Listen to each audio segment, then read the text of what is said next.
আসসালামু আলাইকুম এভরিওয়ান। খুবই মজাদার এবং খুবই জনপ্রিয় হোটেল স্টাইলে একটি হালুয়ার টিউটোরিয়াল দেখবার জন্য সবাইকে আমন্ত্রণ জানাচ্ছি।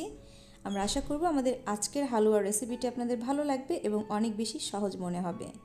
শেয়ার করব গাজর সুজির দানাদার হালুয়া।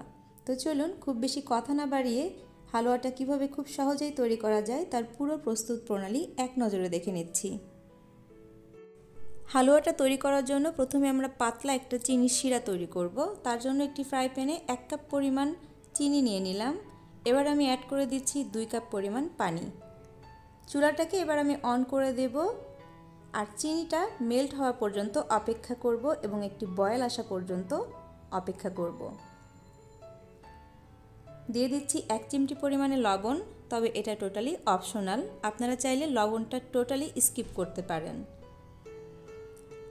স্ক্রিনে দেখানোর প্রসেস অনুসারে যখন দেখবেন চিনিটা খুব ভালো মতো পানির সাথে বয়েল হয়ে এসেছে, একটা বলক তুলেই চিনির পাতলা শিরাটাকে নামিয়ে নিতে হবে এবং অবশ্যই ঢেকে রাখতে হবে, কারণ পরবর্তীতে আমাদের গরম এই পাতলা শিরাটা ব্যবহার করতে হবে।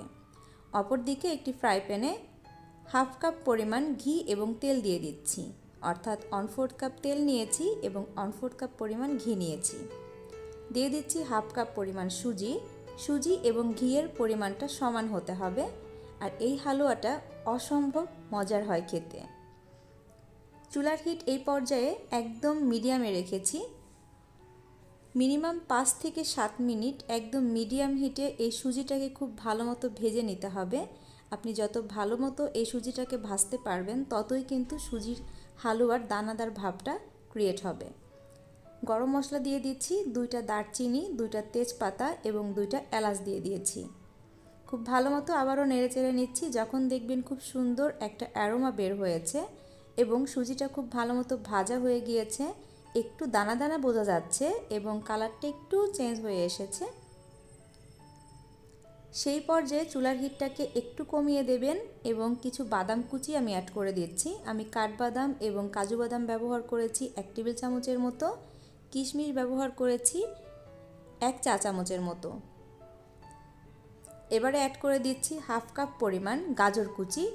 গাজরটাকে আমি ভাপিয়ে নেইনি কিংবা সেদ্ধ করে নেইনি, কাঁচা গাজরটাই আমি ঘিয়ের মধ্যে খুব ভালো মতো ভেজে নেব। ভালো মতো ভাজা হয়ে গেলে এই পর্যায়ে আমি গরম করে রাখা পাতলা চিনির শিরাটাকে অ্যাড করে দিলাম। এই পর্যায়ে অনেকে ভয় পেতে পারেন যে এত ঘি উপর দিয়ে ভেসে আছে, হালুয়াটা না জানি খেতে কেমন হবে।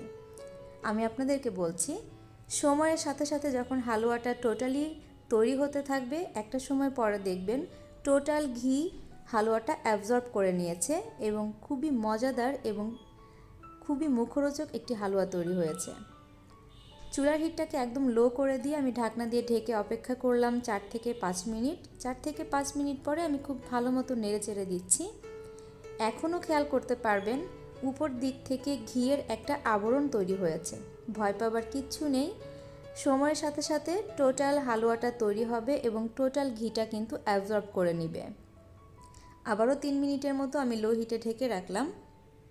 এই হালুয়াটা সাধারণত রুটি পরোটার সাথে একটু নরম অবস্থায় খেতে হয়, খুবই ভালো লাগে খেতে। আপনারা বাসায় একবার হলেও ট্রাই করবেন এবং আপনাদের ফিডব্যাক আমাদেরকে অবশ্যই জানাবেন। আর টোটাল রেসিপিটা আপনারা চাইলে 1/2 কাপ পরিমাণ শুধুমাত্র ঘি দিয়েই তৈরি করতে পারেন, অথবা আমার মতো 1/4 কাপ তেল এবং 1/4 কাপ ঘি মিলিয়ে তৈরি করতে পারেন। এই হালুয়াটাকে কিন্তু অন্যান্য হালুয়ার মতো একদম শক্ত অবস্থায় নামানো যাবে না। যখন দেখবেন ঘনত্বটা মোটামুটি হয়ে এসেছে, তখন হালুয়াটাকে আমি চুলা থেকে নামিয়ে নিচ্ছি। রুটি পরোটার সাথে অসাধারণ লাগবে খেতে। আপনারা প্লিজ বাসায় একবার হলেও হালুয়াটা ট্রাই করবেন, আশা করি নিরাশ হবেন না।